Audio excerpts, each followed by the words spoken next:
ना इधर के ना उधर के, हम हैं साथ खबर के, असर से लाते हैं बदलाव, पक्ष विपक्ष नहीं जन पक्ष में झुका। आप देख रहे हैं उजाला न्यूज लाइव, बुलंद खोज बुलंद आवाज के साथ। आपको बता दें, हापुड़ से बहुजन समाज पार्टी को एक बहुत बड़ा झटका लगा है, जहां जनपद हापुड़ के बेखौफ शायर डॉक्टर नरेश सागर ने बसपा का दामन छोड़ रालोद का दामन थाम लिया है। डॉक्टर नरेश सागर ने उजाला न्यूज लाइव से बातचीत के दौरान बताया कि मैं काफ़ी समय से बसपा का कट्टर समर्थक रहा हूं। अब से पहले जब मैं बेड रेस्ट पर था तो मुझे कोई भी बहुजन समाज पार्टी का कार्यकर्ता या पद अधिकारी देखने तक नहीं आया। साथ ही उन्होंने यह भी कहा कि 11 दिसंबर को रामलीला मैदान में हुए सतीश चंद्र मिश्रा जी के कार्यक्रम में भी मुझे किसी ने नहीं पूछा, तो फिर ऐसी पार्टी में रहने से क्या फ़ायदा। हापुड़ से उजाला न्यूज लाइव पर ब्यूरो चीफ ओम सिंह जडेजा के साथ वीर सिंह गौतम की खास रिपोर्ट। और आप वहाँ पर नहीं दिखाई दिए, तो इसलिए हम आपके पास आए यहाँ पर। ऐसा क्या कारण रहा जो आप उस प्रोग्राम में नहीं पहुँचे? सबसे पहले तो मैं उजाला न्यूज का आभारी हूँ कि आप लोग आए और आपका स्वागत करता हूँ। आप कौन सी 11 तारीख की प्रोग्राम बात कर रहे हैं? बहुजन समाज का प्रोग्राम था अभी उसमें। अच्छा। उसमें ना होने कारण कई सारे हैं। या तो लोग मुझे पसंद नहीं करते या मैं उनके पसंद का काम नहीं करता। क्योंकि एक मैं आपको बताता हूँ कि मेरा यह है कि सरफरोशी मेरे सर से नहीं जाती, सरफरोशी मेरे सर से नहीं जाती, चापलूसी का हमसे तो नहीं आती। और मैं अपने ज़मीर को मरने दूँ भी तो कैसे, मैं अपने ज़मीर को मरने दूँ भी तो कैसे, मेरे खून से मेरी जवानी नहीं जाती। यही कारण था कि मैं आपको मंच पर नहीं दिखाई दिया। आप तो बसपा के कट्टर नेता में से एक थे, तो फिर आप वहाँ क्यों नहीं पहुँचे? हाँ, मैं नेता तो नहीं था, लेकिन हाँ मैं कवि जरूर था और बहुजन कवि का नाम को मुझे धप्पा भी लगा। और इस मंच के पर आने से जो अन्य जो काव्य के मंच थे उनसे मैं दूर भी रहा, लेकिन मुझे वफादारी यहाँ से नहीं मिली। मैंने देखा कि आज जो हापुड़ के अंदर बसपा जिनके अंडर में है, जो बसपा के हाथों में जिनके हाथ में बसपा सौंप दी गई है, वो लोगों को हम जो लोग जरूरत नहीं है, क्योंकि उन्हें चापलूस आदमी चाहिए, हम चापलूस नहीं कर सकते। एक कारण ये भी रहा कि एक बार एक मुशायरे में मैंने एक गज़ल पढ़ी, वो गज़ल वायरल हो गई। गज़ल पढ़ने पे ये हुआ कि मुझे कई बार मारने धमकी आई। मैंने, आप समझ देख सकते हैं मेरे लैपटॉप में तारीख है, ये 4 अप्रैल 2019 की बात है जी। तो मैंने बसपा के ग्रुप में डाला और पर्सनल डाला कि मुझे धमकी मिल रही है, मैं क्या करूं, अगर आपने मेरी आज सहायता नहीं की तो मैं बसपा छोड़ दूंगा। इतने बावजूद भी ना तो मुझे कोई बसपा वाला मिलने के लिए आया है, ना उन्होंने मुझे किसी ने कॉल की। तो जिस समाज के मैं लिख रहा हूँ, जिस पार्टी के मैं लिख रहा हूँ, जब वो पार्टी के नेता, उसके कार्यकर्ता मेरी सुनवाई नहीं करेंगे, मेरे पास नहीं आएंगे, तो मेरा परिवार ऐसा तो नहीं मैं किसी के साथ भी 100 रुपये आइए मार दीजिए, फिर मैं कहीं ना कहीं जाऊँगा।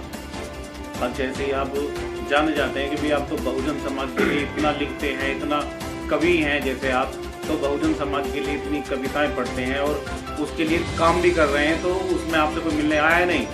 कोई मिलने नहीं आया मुझसे, और नहीं किसी ने पूछी कि धमकी क्यों आ रही, कैसे आ रही है। ये हम आपके साथ हैं। और दूसरी ये मैं बात बताता हूँ, आज मैं बहुजन कवि हूँ, मैं आज भी लिखता हूँ बहुजनों के लिए, लिखता रहूँगा। जब भी मैं था, जब मैंने लिखा था कि वोटों से पहनाएंगे हम जीत का गहना और यूपीओ से निमाया मेरी बहना, मुझे कई मंचों से उन लोगों ने रोका जी, जबकि मैं मंच पर केवल मैं था, लेकिन मैं बात बसपा ही कर रहा था। मुझे बार-बार उस मंचों पर एक गुटबाजी के तहत रोका गया। अभी पिछले साल 6 महीने में बेड पे रहा हूँ। बसपा के हर आदमी पता थी मैं बेड पे हूँ।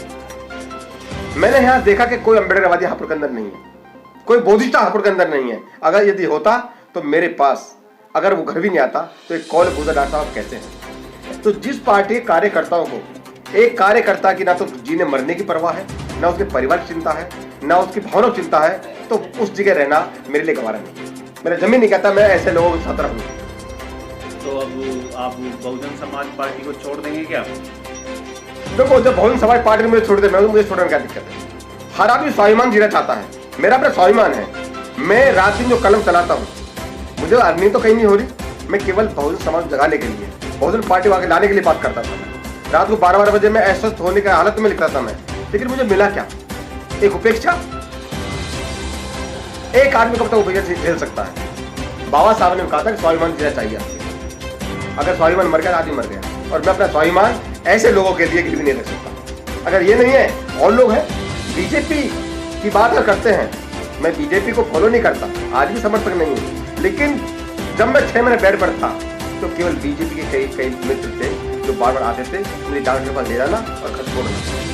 वो व्यक्तिगत बात थी, और नेता नहीं थे वो। लेकिन ये लोग ना व्यक्तिगत तौर पर मिलना है, ना पार्टी तौर पर मिलना है, ना एक कवि के तौर पर मिलना है, किसी तौर पर ये लोग मुझसे मिलने नहीं आए। मैं बहुत कुंठित हूँ और मैं इनसे बहुत दुखी हूँ। तो अब आप कौन से उसमें जाना चाहेंगे? वैसे तो अभी मैंने डिसाइड नहीं किया है, लेकिन जो मेरे पास आएगा मैं उसके साथ तो जाऊंगा। मैं काफी दिन से प्रतीक्षा कर रहा हूं। मैं सोशल मीडिया बराबर लिख रहा था जी कि बसपा टूट रही है, बसपा ये हो रही है। उन लोगों ने कमेंट बॉक्स में मुझे गाली तो लिखी, लेकिन कभी मुझसे आकर मिलने की, एक मीटिंग रखने की, मुझसे बात करने की, मुझे मनाने की या मेरी व्याख्या सुनने की कभी कोशिश नहीं की। जैसे ही आप देख रहे हैं डॉक्टर साहब खपा हैं, इनकी किसी ने सुध नहीं ली है और ना ही कोई इनसे बात करने आया है, ना कोई जानकारी है।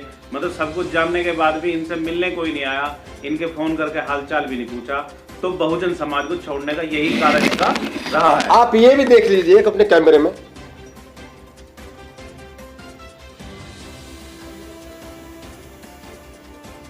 हर चीज के एविडेंस मेरे पास है। कभी साझा कोई बात होती है समाज की, मुझे लोग वहां नहीं बुलाते। क्यों नहीं बुलाते मैं कहने मुझे मालूम नहीं है, लेकिन मैं हमेशा ईमानदारी के साथ बहुजन समाज की, संविधान की, बाबा साहेब की बात उठाता हूं और उठाता रहूंगा, क्योंकि वो मेरा अपना दायित्व है। मैं कवि हूं, लेकिन अब मैं बहुजन कवि नहीं रहना चाहता, मैं जन कवि रहना चाहता हूं। मुझे अपने समाज भी देखना है, मुझे देश भी देखना है। जब हम जैसे लोगों को आग उगलने वाले लोग, हम जैसे लोगों को जो समाज में एक आग बोता है, एक चिंगारी खड़ा करता है, अभी आपने देखा भारतीय संविधान को जला दिया गया हाथरस में जी, उसके ऊपर बोलने वाला पहले शख्स मैं हूं।